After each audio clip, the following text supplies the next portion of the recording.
आज का टॉपिक है हमारा रिले, जो कि 12 वोल्टेज आपने देख रखा था। हमारा ब्रिज रेक्टिफायर लगा के 12 वोल्टेज बन जाते हैं। 12 वोल्टेज बनने के बाद फिल्टर कैपेसिटर फिल्टर हो जाते हैं। यहाँ तक आपका कंप्लीट हो गया था, ठीक है। अब यहाँ से 12 वोल्टेज बन के जो 12 वोल्टेज होते हैं इस बोर्ड में, मैं आपको पहले बता दूँ, ये विंडो एसी की पीसीबी है। मैं इस विंडो एसी की पीसीबी को कंप्लीट करने के बाद आपको स्प्लिट एसी की पीसीबी लेके जाऊँगा। विंडो एसी की पीसी में जितने सेक्शन होते हैं वो सारे सेक्शन आपको बारी बारी से पढ़ाऊंगा, ठीक है। अभी मैं 12 वोल्टेज के जितने सेक्शन आते हैं वो सेक्शन पढ़ा रहा हूँ आपको। देखिए 12 वोल्टेज अब यहाँ पे हमारे बन के कम्प्लीट हो जाते हैं फिल्टर कैपेसिटर पे। जब 12 वोल्टेज फिल्टर कैपेसिटर बन के कम्प्लीट हो जाते हैं तो इसके बाद आती है ULN IC 2003 और साथ साथ रिले है। जो हमारी पीसी में रिले लगी होती है, एक रिले ये लगी है, ये रिले कंप्रेसर को ऑन ऑफ करती है, ठीक है। और ये relay high medium low speed होती है, स्विंग मोटर होती है, उनको चलाने के लिए होती है। होता क्या है कि जो रिले होती है इनको 12 वोल्टेज दी जाती है, तो फिल्टर कैपेसिटर की एक पॉजिटिव पिन से, फिल्टर कैपेसिटर की पॉजिटिव पिन से, जैसा कि ये फिल्टर कैपेसिटर है, इसकी इधर साइड नेगेटिव होती है, इधर साइड इसकी प्लस होती है, ठीक है। जैसा ये वरना होता है तो नेगेटिव दर्शाया जाता है, इधर साइड इसकी नेगेटिव है। तो आप देख सकते हो इधर से पॉजिटिव से एक ट्रैक निकलता हुआ आया है, ये आपके सामने दिख रहा है। मैं आपको थोड़ा जूम करके पास से दिखाता हूँ। ये जो ट्रैक आ रहा है आप देख सकते हो, ट्रैक चलता हुआ आ रहा है, ये रिले पे आ गया। ये रिले का टर्मिनल दिख रहा है आपको, देखिए पलट के दिखाता हूँ। ये बड़ी वाली रिले लगी है, ये यहाँ से चलता हुआ आया है तो रिले के एक टर्मिनल पे लग गया, ठीक है। यहीं से ये जंप मारा है, जंपर लगा रखा है कंपनी ने एक लोहे का, इसे जंपर बोलते हैं, जैसा कि आपको दिख रहा है, ठीक है। ये जंपर लगा दिया कंपनी ने। तो यहाँ से 12 वोल्टेज जंप करके एक इस रिले को, दो रिले को, फिर यहाँ से जंप करके इन रिले को, तीनों रिले को 12 वोल्टेज मिल गई, ठीक है। देखिए यहाँ से आता हुआ है, एक तो कंप्रेसर इस रिले को मिल गया 12 वोल्टेज, फिर यहाँ से जंपर लगा के इस रिले को 12 वोल्टेज मिल गए, फिर इस रिले को 12 वोल्टेज मिल गए, इस रिले को 12 वोल्टेज मिल गई, ठीक है। इन तीनों रिले को 12 वोल्टेज मिल गए, इसको मिल गए। जब 12 वोल्टेज मिलके कंप्लीट हो जाती है, क्योंकि मैं आपको ये बात हमेशा बता देता हूँ, हर पीसी में आपको एक आईसी मिलेगी ULN 2003 आईसी मिलेगी। इस आईसी की जो 8 नंबर पिन होती है, जब आईसी को देखिए, ये जो आईसी यहाँ से आप काउंटिंग करोगे इसकी, तो इसकी 8 नंबर पिन जो होती है वो हमेशा ग्राउंड होती है, और 9 नंबर पिन होती है 12 वोल्टेज से कनेक्ट होती है, ठीक है। तो आपको एक बात हमेशा ध्यान रखनी पड़ेगी, जब आप आईसी को कमांड मिलती है, ये रिले होती है, इनको जो एक्टिव करती है, इन रिले को जो एक्टिव करती है वो ULN 2 या 3 आईसी एक्टिव करती है। जो ये रिले लगी है, ये 3 रिले लगी है, ये चौथी रिले लगी है, इस रिले को ये जो आईसी लगी है ULN 2 या 3 आईसी होती है, ये एक्टिव करती है। ये एक्टिव कैसे करती है? हमारी बॉडी में जैसे हमारा माइंड होता है, जैसे हमारा दिमाग होता है, जैसे हर पीसीबी में एक माइक्रो कंट्रोलर यूनिट, जिसे MCU बोला जाता है, जो कि आपको ये आईसी दिख रही है, ये MCU है, जिसे माइक्रो कंट्रोलर यूनिट बोला जाता है। मैं आपको थोड़ा पास से दिखाऊं, ठीक है। इसे MCU बोला जाता है, माइक्रो कंट्रोलर यूनिट। तो MCU की जो पिन होती है, जो ULN आईसी के एक नंबर से जुड़ी हुई होती हैं, एक नंबर से या 2 नंबर से या 3 नंबर से कहीं भी जुड़ी होंगी, मतलब 1 से लेके 8 तक के बीच में जुड़ी हुई होती हैं। 1 नंबर से स्टार्ट करके 8 नंबर के बीच में, मतलब 1 2 3 4 5 6 7 नंबर तक कहीं भी जुड़ी हो सकती है, ठीक है। और ठीक इसके अपोजिट, ठीक इसके सामने वाली पिन से जुड़ेंगी। मान के चलिए अगर एक MCU की पिन ULN आईसी की 2 नंबर से जुड़ी है, तो आउटपुट में 2 नंबर से ही जुड़ेगी दूसरी पिन, और ये वाली पिन निकल के कहाँ पे जाएगी, रिले पे। ये रिले को एक्टिव करेगी।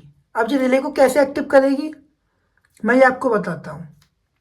देखिए अगर इसकी पिन यहाँ पे लगी है तो यहाँ से आउटपुट निकल के ये वाली पिन रिले में जाएगी, इसमें लगी है तो ये वाली पिन निकल के रिले में जाएगी।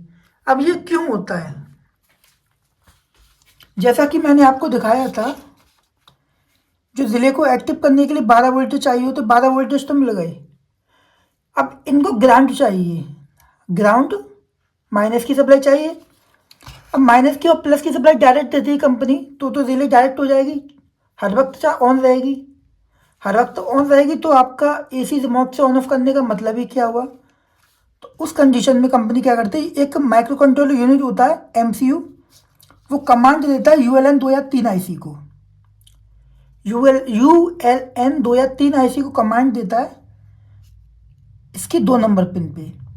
जब 2 नंबर पिन पे एमसीयू 1 वोल्टेज से लेके 5 वोल्टेज के बीच में बेचता है इसके ऊपर, मतलब 3.5 वोल्टेज का भी कहीं कहीं एमसीयू मिल जाता है, पर ज़्यादातर 5 वोल्टेज का ही एमसीयू मिलता है। मैं तो देखा नहीं अभी तो 3.5 वोल्टेज का, हाँ बड़ी बड़ी पीसीयू में देखा है, इन्वर्टर पीसीयू में, पर 5 वोल्टेज भेजता है यहाँ पे। ठीक है, 2 नंबर पिन पे 5 वोल्टेज भेजेगा तो आउटपुट में जो इसकी यहाँ तक 8 9 10 11 12 13 14 15 नंबर पिन है, मतलब इसकी ठीक अपोजिट पिन 15 नंबर पिन, इस पे क्या हो जाएंगे, वोल्टेज ग्राउंड हो जाएंगी। अगर जब तक MCU micro controller unit MCU इस वाली पिन पे कमांड नहीं देगा 5 वोल्टेज की, तो यहाँ पे 12 वोल्टेज बने रहेंगे, यहाँ पे 12 वोल्टेज बने रहेंगे, वोल्टेज गिरेंगे नहीं। अगर यहाँ पे 12 वोल्टेज बने रहेंगे, ठीक है, और यहाँ से 12 वोल्टेज मिल रहे हैं, तो क्या होगा, ये रिले एक्टिव होगी ही नहीं, क्योंकि दोनों पिनों पे इसके क्या मिल रहे हैं, 12 वोल्टेज।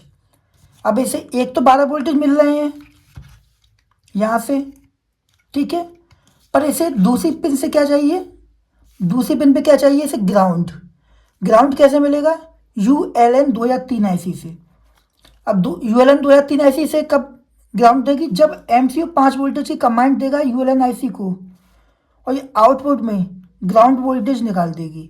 जब ग्राउंड वोल्टेज निकालेगी तो आपकी रिले क्या होगी, एक्टिव हो जाएगी। जब रिले एक्टिव हो जाएगी तो आपका कंप्रेसर क्या होगा, ऑन हो जाएगा।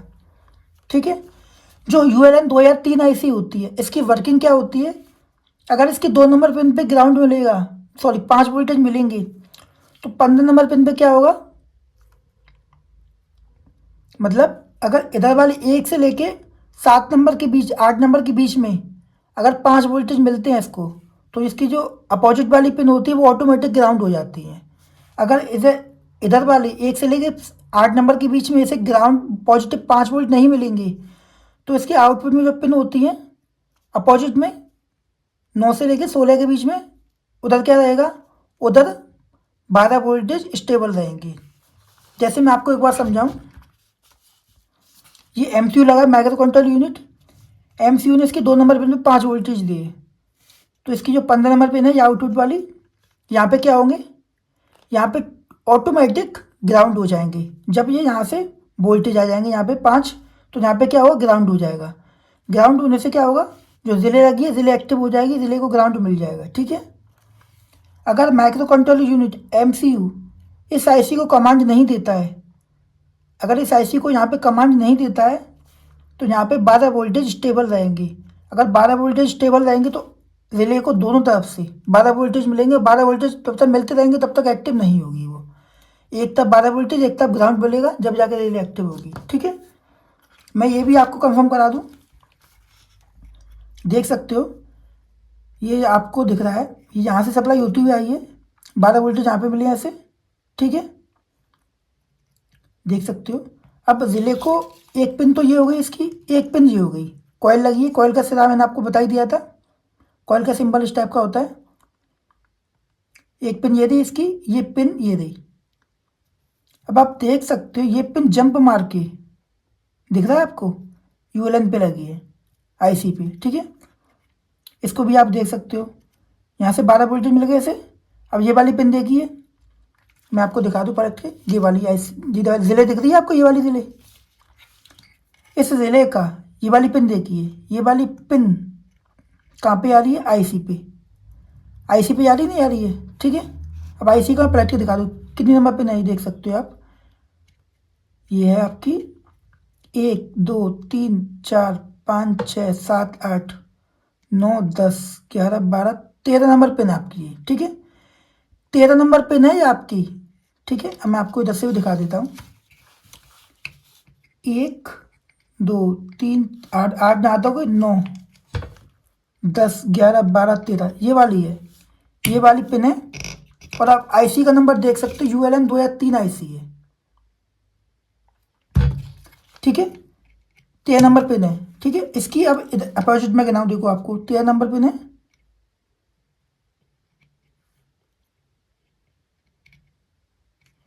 ये वाली पिन। ये वाली पिन जो है ना, ये MCU के लिए जा रही है। अगर इसको आप टेस्ट करोगे तो जैक के माध्यम से इस वाली आईसी पे आएगी ये पिन, ठीक है। समझे आप? अब मैं एक बार आपको रिपीट करके समझा रहा हूँ दोबारा। जो फिल्टर कैपेसिटर 12 वोल्टेज बनते हैं, जो 12 वोल्टेज इसलिए बनते हैं क्योंकि रिले को एक्टिव करने के लिए बनते हैं, ठीक है। जो रिले लगी होती है PCBO में, ये 12 वोल्टेज पे एक्टिव होती है। तो फिल्टर कैपेसिटर से एक पॉजिटिव सप्लाई ले ली जाती है रिले में, सब में से बाईपास कर देती है कंपनी। यह फिल्टर कैपेसिटर लगाए, इसकी पॉजिटिव पिन से हमने 12 वोल्टेज ले लिए, एक यहाँ पे दे दिया, जंपर मार के एक यहाँ पे दे दिया, ठीक है। जंपर मार के यहाँ पे आई, एक जिले इस पे पहुँच गए, एक यहाँ पे पहुँच गई, ठीक है। तीनों जिलों को सप्लाई मिल गई, देख सकते हो। सप्लाई यहाँ पे आई, दोनों में मिली, 2 जिलों को सप्लाई मिल गई। फिर यहाँ से पास होके इस वाले जिले को सप्लाई मिल गई, ठीक है। तीनों जिलों को 12 वोल्टेज मिल गए।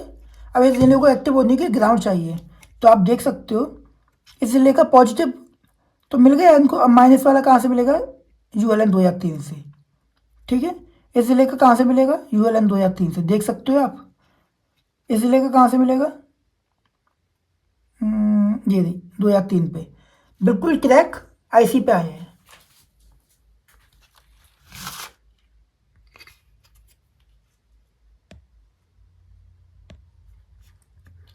देख सकते हो, बिल्कुल क्लियर दिख रहा है आपको। इस वाली का ट्रैक यहाँ पे आया है, इस वाली का ट्रैक यहाँ पे आया है, इस वाली का ट्रैक यहाँ पे आया है, ठीक है। और ये कौन सी आईसी है? ULN 2 या 3। ULN 2 या 3 आईसी क्या करती है, वर्किंग क्या रहती है उसकी? अगर MCU 5 वोल्टेज की कमांड देगा 1 नंबर आईसी पे या 2 नंबर पिन पे या 3 नंबर पिन पे, तो आउटपुट में उसके जस्ट सामने वाली पिन पे ऑटोमेटिक वोल्टेज ग्राउंड हो जाती है, मतलब ड्रॉप हो जाते हैं वोल्टेज, ठीक है। अगर MCU 5 वोल्टेज कमांड नहीं देगा यहाँ पे, तो यहाँ पे 12 वोल्टेज स्टेबल रहेंगे ना, रिले ऑन होगी आपकी। 12 वोल्टेज का वर्किंग विंडो एसी में यही होता है, रिले को एक्टिव कराना। अब आगे जो आपका आएगा सेक्शन 7805 आईसी का। 7805 आईसी में आपके थर्मिस्टेट सेक्शन होता है, कीपैड सेक्शन होता है, IR रिमोट सेक्शन होता है, EPROM मेमोरी आईसी होती है, MC होता है, डिस्प्ले होता है, LED इंटीग्रेशन होता है, बजट होता है, ठीक है। 7805 आईसी में